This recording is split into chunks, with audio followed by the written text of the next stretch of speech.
Right. All right. So let me just get to my deck. And yeah, before I start, actually, I have something. Like, I have a quick poll. I hope you guys can answer this poll.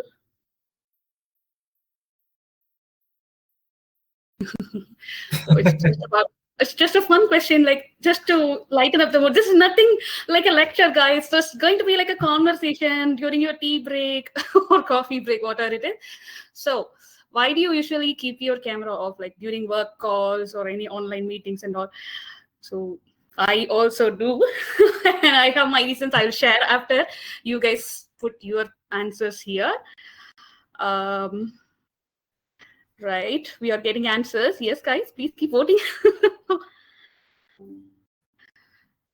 Okay, so all right, I will launch the answers.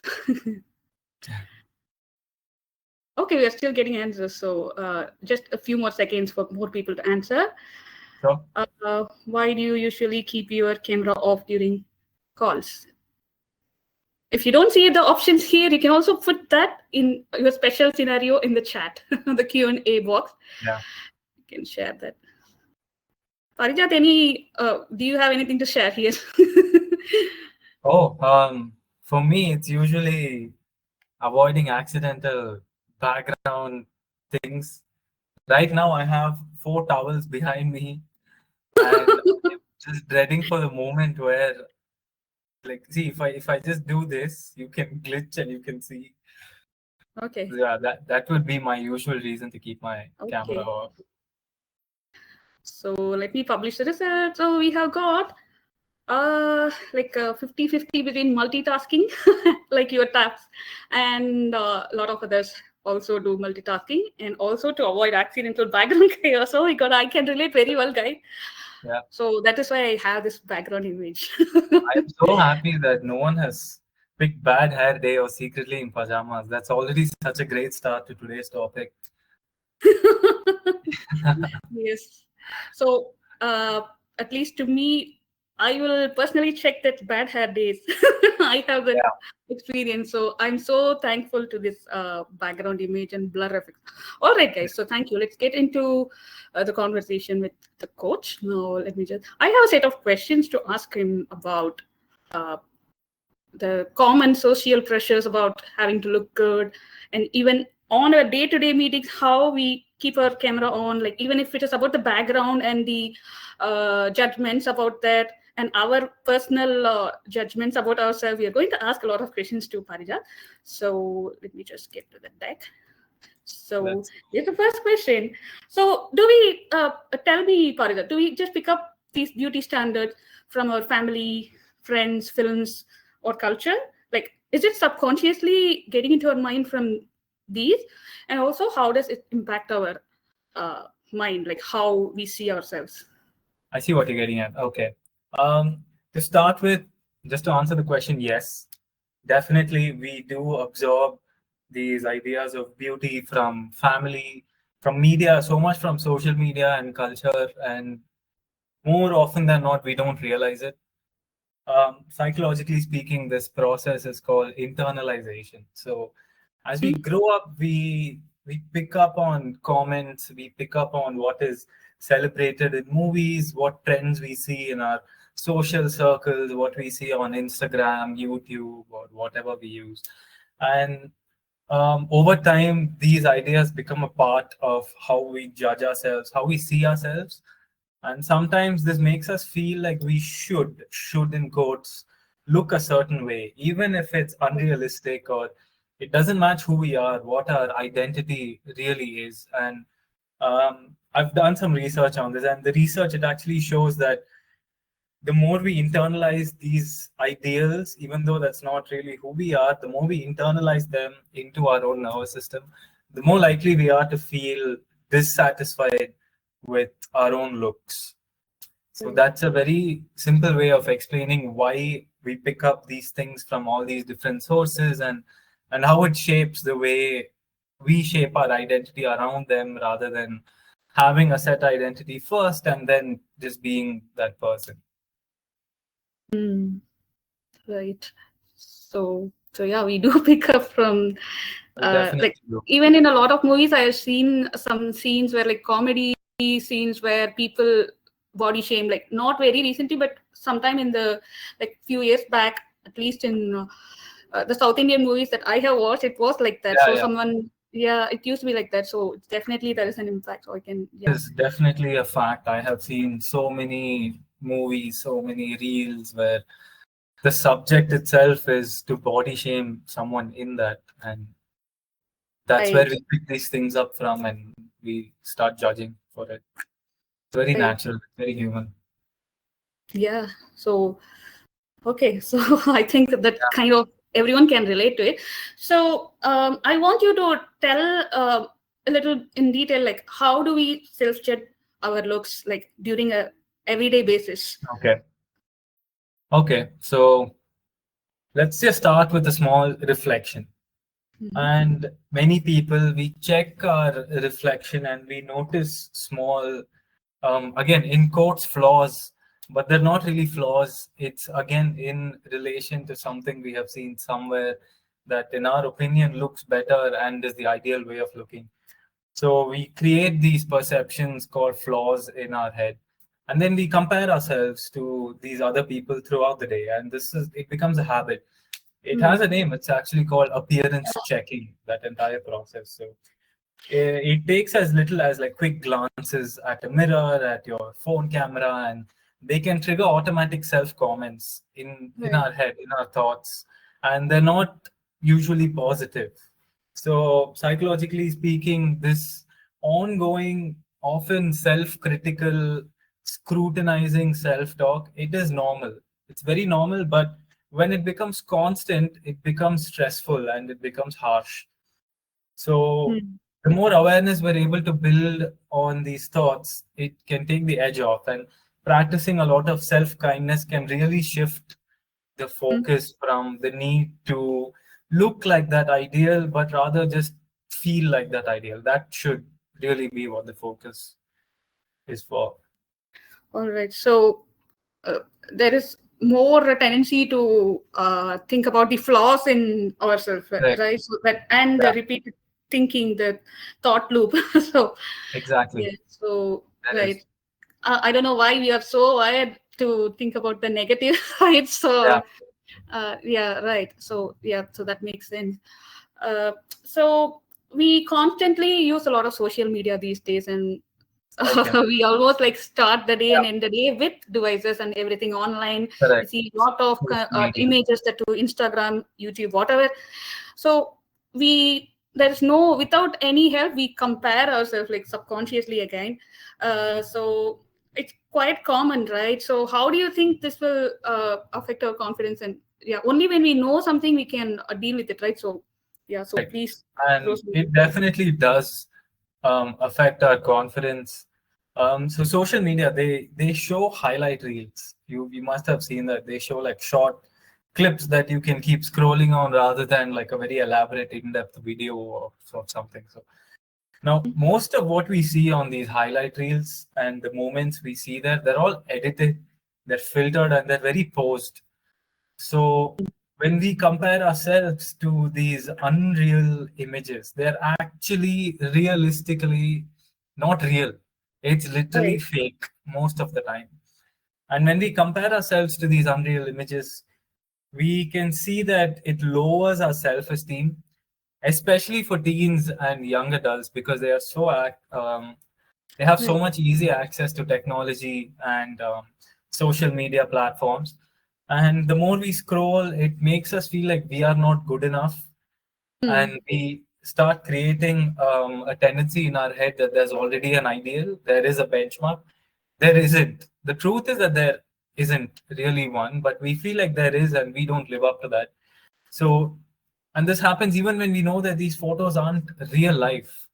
And there are so many psychological studies that suggest that limiting these comparisons, or like at least following accounts, following people and organizations that promote realness and that promote true, raw, unfiltered, transparent diversity. Now, this can help protect our confidence and change the way we view ourselves in relation to the content we consume on social media. All right. So when you say this, so I can relate to it. I'm thinking in terms of my own social wall. So often I see my friends posting their holiday images or something that's really very tidy and some decoration they did in their house or whatever. So like you said, it's just like like we add filters and everything, and just even when I post a status or some photo on social media, I only post only that one thing that looks very super refined. Otherwise I myself, I'm not confident to post it, right? So I can realize this is the same case with everyone else. So yeah, it's not the exact like perfect thing. It has a lot of filters or some Correct. editing whatever. Yeah, that's right. So yeah, that one is very relatable. And It is, and that is how these social media platforms are designed. In my opinion, they are designed to show the version of yourself that you are afraid to show in real life, and they thrive on that. They have built their business and their profit systems on that. So it gives so much more compromising our reason, mental and yeah, it gives so much incentive to show everything except who we really are. And whether we show it or not, when we see other people doing that, it health. only builds that another ideal and a bias in our head that we used to be self-critical against ourselves, and that's not fair to us. Hmm. All right. So like you said, the first step is to become aware of our thoughts, and that Yeah, is, I think, halfway to the solution. yeah, And sometimes it is good to talk to someone about our, like when we talk to someone like a therapist or even just a friend or even just a simple WhatsApp chat with a very close friend, we feel yeah, like, okay, at that time there's a lot of time we get realizations. So yeah, I thought something relevant in the Anyo app, which it's just like a very simple thing, not very deep psychological stuff. So let me take the time here to share. There is a feature in Anyo called the Anyo Circle. So this is the home page, and in the bottom right, you see the red circle. So that's the space circles. It's like a community where users post. It's just like an Instagram wall. So I'll show you one post. So this is like a very user with anonymous name, like a very different screen name, Serene Willow. They asked a question about how to like remedies for gray hair and all. Like this is like, I think this is something people these days are open to talk about. So when we ask for help, that itself, I think, is a very big step. So often we hesitate to ask for help. So even if we don't have to like reach out to a therapist or a consultant if it is very less. What can I say? Not too serious one, but just like a remedy thing, like for hair, gray hair. They just tagged me because I'm an Ayurvedic coach, and I shared what I can like here. Gray hair is due to like excessive heat in the body, so I suggested some herbs. And similarly, if it is due to psychological reason or maybe even if you prefer nutritionists help, so you want to ask like specific questions about which nutrients to include, supplements like biotin, whatever, like often appearance related concerns or like mostly skin and hair related, and we have a lot of users asking questions in the circles. So on the top right, you can see someone, they just use their original name, but you can choose to keep it anonymous also, like in the bottom left. You can choose a different screen name, ask whatever is on your mind, no, no matter if it is silly. So you can just ask anything here. So this is just to let you know your help is available just with a quick post and comment. So if you don't already have the app yet, you can just quickly share this QR code. I'll just leave the screen for a few seconds. Or you can just take a screenshot now. Alternatively, what you can do is you can also, if you think it is something deeper where you are concerned about your health also, you can also book a consultation with either Parijat. He's a performance coach. He can help you in terms of building confidence, or nutritionist, or even with me in terms of like lifestyle and herbal support and all. So this is just to say there are other ways to get help in case you need. Uh, so yeah, I think we can continue with the questions. So Parijat, so we just talked about some impacts on the mind, right? So let's move a little bit towards the solutions, like the practical daily doables. So how can someone build self-worth beyond just how they look? Okay. Okay, I would say there are some very specific things you can do. I'll put it through as straight bullet points. First, I would say think about what makes you proud of yourself. Go with kindness, a sense of humor, be creative and hard work. It's not all about the appearance. Right, Coming to terms with that and accepting it is really just step one.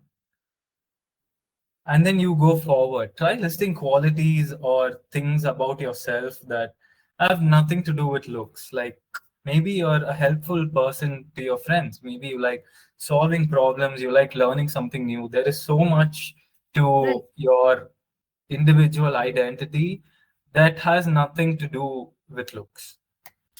And right. yeah, and celebrate the way you handle your tough days or the way you support others. Honestly, psychology says that self-worth grows when you notice your own effort and values, Mm-hmm. not outside approval, but it comes from you because that's just who you are. Right. And focus on small wins like finishing a project, cheering someone up. These small things can boost your sense of value Mhm. much, much more than the world's most perfect selfie. That's so And beautiful. Like, yeah, so it definitely yeah, adds a sense of self. What can I say? Yeah, self worth is the right word. So when yeah, I'm able to do something, like there is something of me, some sort of identity that I can build up without look from correct. helping someone. Yeah. So yeah, some traits that we are Yeah, and blessed that's with. exactly what the research also would say. If you looked up a topic like this, it suggests so strongly that focusing on your character strengths and meaningful relationships is a real confidence builder, and that Mhm. will outlast any trend you can see on social media. It's unlike any other. It's a real source of power for you. Right. All right. So let me just go to the next one. Last one, guys. So I don't want to take too much of your time. So what's one small shift, a mindset shift that Okay. can ease pressure? Yeah. Okay, this is a very easy one. Try treating yourself like you would a good friend, with kindness, understanding, and maybe a little bit of humor about imperfections. And over time, you won't even see them as imperfections because they're really Mhm. not. There's no perfect version of anything or anyone. Focus on taking mini breaks from the mirror, step back from social media, step back from scrolling. Give yourself space to just enjoy life and see it for what exactly it is, not just the way how you look as you're living it. Somewhere in that process, you have stopped. And if you find yourself being overly critical, just pause, take a moment, take a step back, and ask, would I say this to someone I really care about? Is this what Mm. I would tell them if they're feeling down about themselves? And there are so many studies that show practicing habits like self compassion Right. and cutting yourself some slack, especially on the rough days, it helps take the pressure off and it makes it so much easier to just feel good in your own skin for who you are to start with. And very importantly, remember nobody sparkles 24/7. Nobody does. Not even Brad Pitt. Nobody can. A little self-acceptance, it goes a long way in feeling lighter and more at ease every day. I think that's what I would tell my friend. So if there is just one thing that stuck to me, it's just a little bit of humor every day. So Yeah, and a lot more insight. So yes, compassionate, kindness, helping others, like also something that self-compassion. adds self worth and confidence. So yeah, so that's lovely. So I think we have a quite people chatting here. So Yeah, somebody said. Okay, we feel this urge to constantly show ourselves as good or aesthetic to the world on social media. Yes, we do. absolutely, absolutely. And Fine. someone else asked for the solution, and I hope Parijat has suggested like a very good starting point, like practicing compassion or just having a bit of humor every day. And yeah, I hope you had something to take away. So because you asked this, I will also just quickly share this poll. So if there is one takeaway from today, what would be? So I just launched the poll, so feel free to answer. Is it being kind to yourself, or like even helping your friend, or muting comparison? Maybe like you're muting, unfollowing a social media account, or and then not attaching your identity or appearance to your self-worth, or in other words, mirror is not equal to mood. Or if you think you may find better help from an expert, you can also pick that. So, right, we got some answers. Okay, so a lot of people. Okay, the top one is being kinder to myself. Oh, that's lovely. Yeah. So that shows That's how very cruel we have been to ourselves. Oh my god. absolute necessity for all of us. All right. So HP has asked two more right. questions, extremely Yeah. relevant, good Yeah. Can question. you please read the questions also? So not everyone can read the chat. So So, so the I'll read the question is, question for you. all right. So do you think there will be a certain saturation point if we just let ourselves travel with this urge far along? I think yes, there will be a saturation point, but according to me, in my professional opinion, the worst part about that won't be the saturation point, but rather that we won't do anything about it. Because by the end of the day, the real look of how we look, the skin, the hair, it can be anything for anyone. It will never be at the forefront of our problems on a daily basis, because we are all still trying to get by in life. We are all still trying to make a living, earn money, take care of family, be a good friend. These are the real problems we face today. But having something like this on the back of our head will just give something like a slow death to everything else important in our lives. Over time, I think we'll start losing the urge to just keep going. And something like this will just drag us down. It'll drag our mood down. It'll keep us upset. And we're constantly surrounded by reflective surfaces, such as the life of living in a city or a town that has offices and all that. So yeah, over time it will start degrading the quality of your life, even though your life will be moving forward. So, so Yeah, there's also a good side of the influence, is it? So, there is, there is a good side of this influence. She said that she's seeing a lot of people getting interested in better grooming habits because of this pressure. right. Um, I want to address this specifically by just speaking for maybe a minute or two on um, looking good versus being healthy. I just want to draw a quick parallel between these two concepts. Mm-mm. So, focusing on our appearance is natural, but there's a deeper, more lasting path to feeling good in your own skin. That starts when you start prioritizing health over image. And according to me, here's how health and image connect. Right. So, being healthy matters more than just looking good. There are a couple of reasons. There are long-term benefits. Health influences mood, it influences your energy and resilience every day. It doesn't just influence how we look in the mirror. There is Mm. a whole body impact. Health shows up in clear skin, it shows up with bright eyes, it shows up with good posture and genuine smiles. And these are outcomes that go beyond trendy looks or for the camera or for Instagram or anything like that. It gives you a sustainable confidence because you're taking care of your body. You're paying attention to nutrition, you're paying attention to sleep, movement, and these are things that last to real lasting confidence instead of just fleeting approval. And Mm. the second, the more important part is how true health naturally enhances the way you look. There is a glow from the inside, good hydration, regular activity, balanced meals, good sleep. All these things, they give your skin a natural glow, and it gives your body an easy energy that you just can't get from fashion and filters. Right. It will undoubtedly give you better posture, better vitality, and healthy habits improve these things. They improve your posture, they improve your movement, and it makes you appear more vibrant and more comfortable in your own body. And this is not for the camera, it's for yourself. And that's the thing. And so much of looking good, and there is a pressure that we spoke about, right? That there is an element of attractiveness that is attached to that. But here's the best part: happiness is as attractive as it gets. When you feel healthy, your energy and mood improve. This makes you more approachable, more confident. And these are qualities that look good on anyone and everyone. So, Totally. So yes, so I can relate to it. So when some people are in the room, they're very active and moving, and there is some sort of what do they call this? That charisma. Like we kind of absorb their energy and vibe.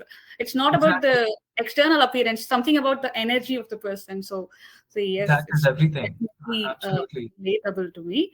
So I think So, this yeah, is a there is very interesting sorry. topic, and I think it's almost 4:40. So sorry.